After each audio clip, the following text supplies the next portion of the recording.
Nós vamos tratar de um tema muito importante ao longo de toda essa semana e começamos hoje com um time muito seleto, muito especial. Eu tenho aqui ao meu lado o pastor Wagner Capacete, que está conosco. Daqui a pouco a gente vai falar o tema, né? Pode ir abrindo aí. Wagner Capacete, seja bem-vindo mais uma vez. Obrigado. Bom dia. Uma honra estar aqui com esse time de peso aqui.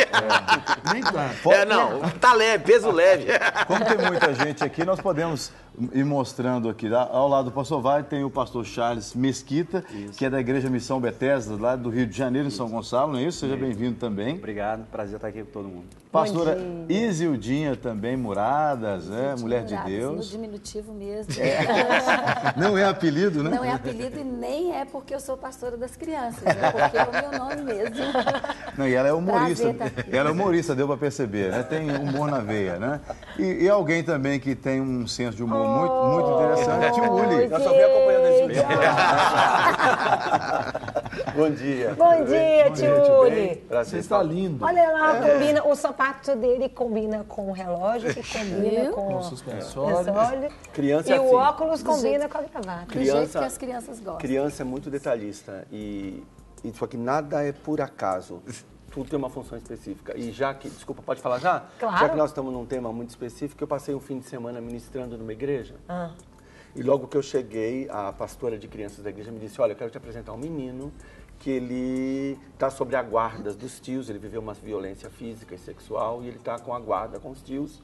E aqui no Ministério Infantil a gente tem uma dificuldade, porque mesmo nós, professoras, eu mesma, a pastora, disse ela, ele está num grupinho de crianças, qualquer adulto que chega perto, ele sai. E vê se você consegue uma aproximação. Então eu fiquei ali ministrando na sexta-noite, sábado o dia inteiro, domingo o dia inteiro, e eu tentei várias vezes me aproximar dele. Cheguei no momento que ele estava com um carrinho na mão, com outro amiguinho. Quando eu cheguei perto, ele me deixou sozinho falando com o amiguinho e saiu.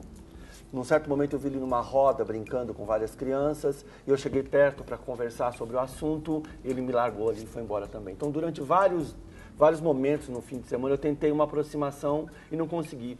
No último dia, no domingo à noite, que eu estava entrando no pavilhão de baixo da igreja, as crianças iam cantar antes do tio Uli estar com os bonecos.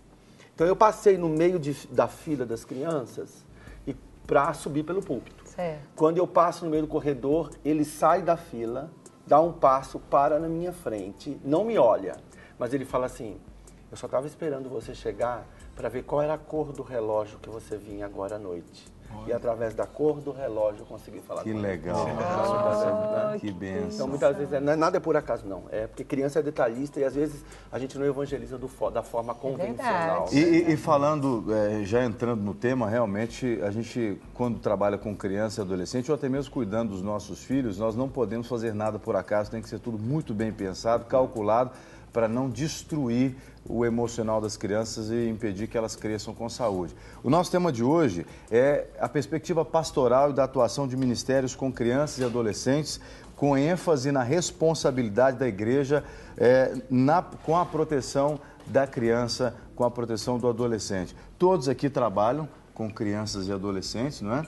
E sabem o quanto é dolorido para uma criança que não tem a sua proteção emocional, física, sua integridade emocional, física, moral garantida, né? Jean, é até importante falar nessa questão dos detalhes, que eles percebem os detalhes, mas os pais, os líderes, precisam perceber os detalhes também neles. Pequenos detalhes, pequenas mudanças são sinais de detectar alguma coisa. Então, esse inverso também ajuda Fala um muito. pouquinho, então, quais os detalhes Como que saber isso... se essa criança está sendo abusada? Isso. Quais são esses sinais aí clássicos?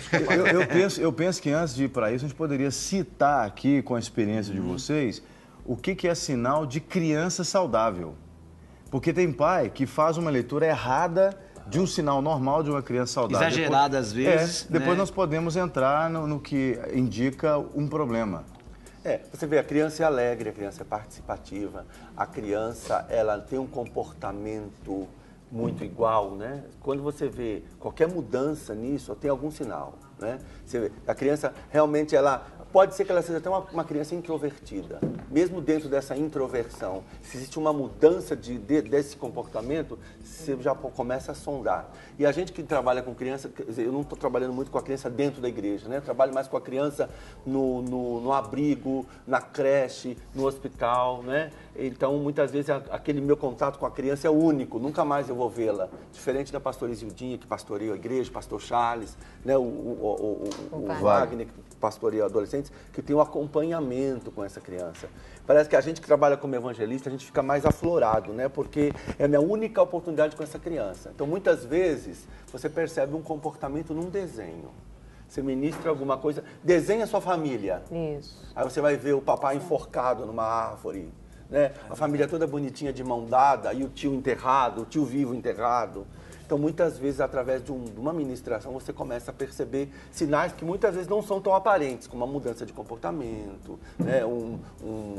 Uma introversão, uma revolta, uma agressividade, né? São alguns sinais. Alguns sinais é o diálogo que ela tem, o tipo de palavreado, o tipo de conversa que ela tem, é dentro de um padrão também, você citou bem, que é um nível de diálogo que também é comum à cultura familiar. Se isso começa a mudar também, essa questão detecta um outro sinal. A alegria, a curiosidade da criança, né? Qual que é a faixa etária que você acaba pegando, Wagner? Eu vou dos 12 até 18. Isildinha pega? 0 a 12.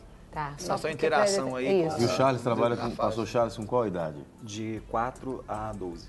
É, porque é até variado legal para aqui, vocês falarem como que vocês observam saudável e quando tem algum problema. A gente tem que tomar cuidado também para a gente não confundir com personalidade. Sim, temperamento. Temperamento, né? A personalidade da criança é uma criança quieta, introvertida. E às vezes, nos primeiros contatos, a gente pode confundir e achar que aquela criança é tão diferente das outras. Será que está acontecendo alguma coisa? Calma. Não vamos fazer julgamentos precipitados. Não é toda criança que tem que pular no sofá. Não. Exatamente, não é? É um padrão. Cada um é de um exato. jeito diferente. Você não pode julgar todas por causa de uma. Exatamente. É um assim ato como não é toda criança hiperativa. Nossa, é hiperativa, tem déficit de atenção. Calma, não é assim. Ela é alegre, ela é ativa. Então a gente tem que tomar, né, em muitos casos também, às vezes, essas diferenças que tem no comportamento, pode ser também, nem o caso de ser uma violência sexual, alguma coisa. De repente, é o próprio convívio, comportamento, relacionamento dos pais com o filho também pode variar também na personalidade. Atingir a criança de uma certa forma que ela mude o comportamento dela também. Ou até ela observar o comportamento dos pais em casa. Também. Isso afeta também o próprio comportamento. O comportamento dos pais Isso ou é a crise que o casal está vivendo, ou a crise financeira que a família está vivendo, ou uma situação delicada que a família está vivendo, ela também recebe essa carga. Os pequenininhos também recebem. Eles, de alguma forma, recebem essa carga de alguma crise que está vivendo a família e elas podem mudar o comportamento por isso também. Uma questão que eu queria colocar é o seguinte: como e se é possível orientar a criança sobre o abuso sexual? A questão da prevenção, a questão de abrir os olhos, até mesmo da denúncia dela afirmar. Como que isso pode ser feito e se é possível? Eu tenho uma dificuldade grande em relação ao trabalho na televisão. Porque quando você está ministrando localmente, você está enxergando a faixa etária de crianças com que você trabalha. Quando você faz isso num programa de televisão, eu estou com o pequenininho assistindo e eu estou com um de 12 assistindo. Então, muitas vezes você usa uma linguagem para o pequenininho, o grande não vai parar para te ouvir, mas que linguagem é essa, né? Se você fala algo mais, o pequenininho não vai entender. Então, você fica entre dar instrução ou, às vezes, despertar a curiosidade, né? Então, mesmo no programa infantil, vários programas, eu abordo o tema pedofilia na criança. Olha, cuidado com o seu corpinho, você já está grande, você já pode tomar banho sozinho, papai e a mamãe já não precisa mais, né? Olha, esse aqui é a casa onde Deus mora, só você pode encostar nele. Se você perceber alguma coisa diferente de que está acontecendo, você tem que falar com seu papai, você tem que falar com a sua mamãe, você tem que falar com a sua professora, com o seu tio, com o seu irmão mais velho, né? Então, assim, a gente procura basicamente dar essa orientação porque você está trabalhando com uma faixa etária que você nem conhece. Você está trabalhando com criança cristã, você está trabalhando com criança que não tem nenhum princípio. Então, assim, no aspecto na televisão, eu tenho essa dificuldade de a gente abordar de uma forma que a gente vai contribuir sem despertar uma atenção errada ou sem dar pouca informação. Não é muito fácil. E hoje as leis, elas são muito permissivas. A escola ensina uma coisa, a igreja ensina outra coisa. Isso. Então, nós temos que tomar esse cuidado e ensinar para a criança. E a criança, às vezes, ela fica mesmo em dúvida. Poxa, será que é tão assim rígido mesmo, como a pastora está ensinando, como os meus líderes, como os meus pais? Porque na minha escola todo mundo faz, todo mundo acha que é normal. Então, não é uma coisa muito fácil. E eu quero aproveitar aqui, então, e já dizer que a nossa igreja, né? Nós temos vários ministérios que trabalham com isso, nós temos o Rema Kids, nós temos o Ministério Salve Sua Família, e aproveitar já e fazer a propaganda dos outros programas que nós vamos ter aqui durante essa semana. Nós temos o curso Claves, e o pastor Washington de Sá vai estar aqui, né, durante essa semana, que é um expert no assunto, vai estar falando, se você que está nos assistindo quiser convidá-lo para falar na sua igreja, vai ser uma bênção, porque ele é muito esclarecedor e tem muito de todas as questões que vão surgir aqui. Ele conhece, sabe, vai poder tratar isso, né? Aliás, só reforçando para você que está em casa também, você pode participar do nosso bate-papo de hoje, assim como durante toda a semana. Nós vamos ter vários temas ligados à questão do abuso da criança, do adolescente. Hoje estamos falando sobre a proteção da criança, então você pode interagir conosco pelo 31 3209 3301, tecla opção 1, ouve o atendimento até o fim para que a sua participação seja registrada.